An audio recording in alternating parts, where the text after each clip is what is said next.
Hey everybody, my name's Matt Olson. I'm the founder of OOIEE, and I used to have a studio called Rolu. So I've been working on projects related to contemporary art, design, architecture, and the landscape for a long time. And in truth now, it extends to teaching, speaking, publishing, fashion, performance, lots of stuff. We've been making Donald Judd chairs cast from birdseed the last few weeks, so it can get weird.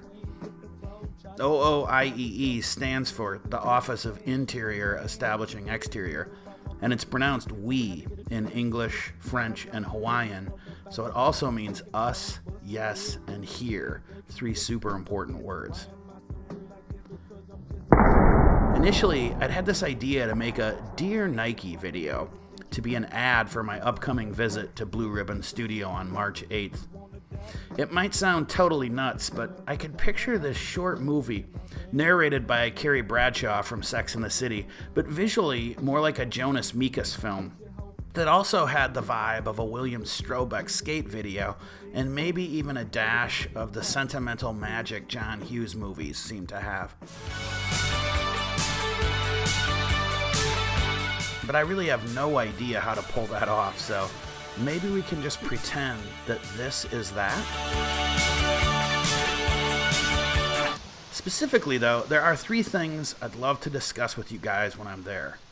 First, I want to talk about open practice. That's the term we use to describe our approach to working. Professional sports teams will occasionally have open practice sessions for the public, and we like the spirit of those because everyone knows it's not totally serious. So it's not unprofessional, but it is deprofessionalized. We don't want to take ourselves too seriously, and it helps us to stay out of our own way when we think of that. It's really easy to get serious about art and design and all the stuff we work on. Don't get me wrong, we do take it seriously, but I guess at some point we just noticed that we were making up projects that emerged through, human desire. And it sort of sucks to admit this, but maybe ego and capitalism are really close by when desire is around. And then we'd make up strategies to try to make those things happen in the world, and it just starts to get empty in a bad way. So we started letting the world choose our work for us. And it's hard because we don't really know what's coming, but we trust that. Remember when cross-training first became a thing? Was that Bo Jackson? So yeah, open practice. Bo knows. Oh, and we should also talk about love, even though whenever we do this, it definitely seems to freak people out a bit. I mean, if you want to get a room of 600 architects feeling a little uncomfortable, just start talking about love. I've done it. I think the happiest I am when I can make somebody else happy. But I think that's actually pretty good evidence that it's a totally radical and powerful thing humans get to experience. I mean, what is love? A condition of the atmosphere of self? Tolstoy didn't like the word love. He said it meant too much. And maybe that's why we like it so much. Understanding can definitely be overrated. I count the stars. I cannot cry. How can designers start to put values in front of process? Like Black Mountain College spiritual values.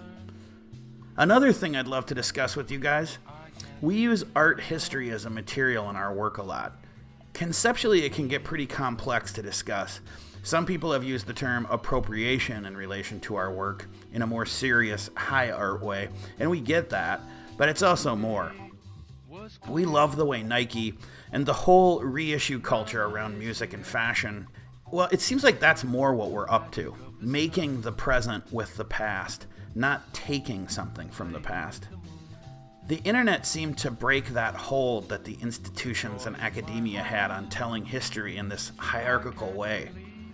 Suddenly, everything is alive at once. I love being alive. I wake up every morning very grateful that I'm alive. It's more than enjoyment.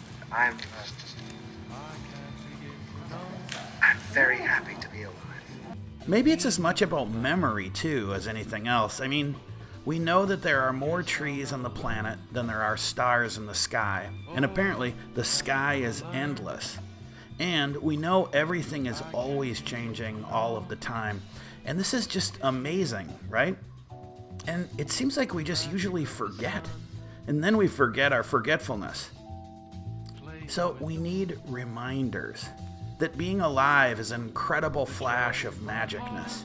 And as designers, or whatever it is we are, don't we have a responsibility to make a lot of reminders? Oh, like this thing you see here? This is the reflection of my breath and heartbeat on a door in my house. My phone was sitting on my chest. I mean, that's the kind of thing I really like. There are these little reminders all over the place if you're looking. Bill Bowerman said, "Where there's an athlete, there's a body." And I think we should consider adjusting that a little bit.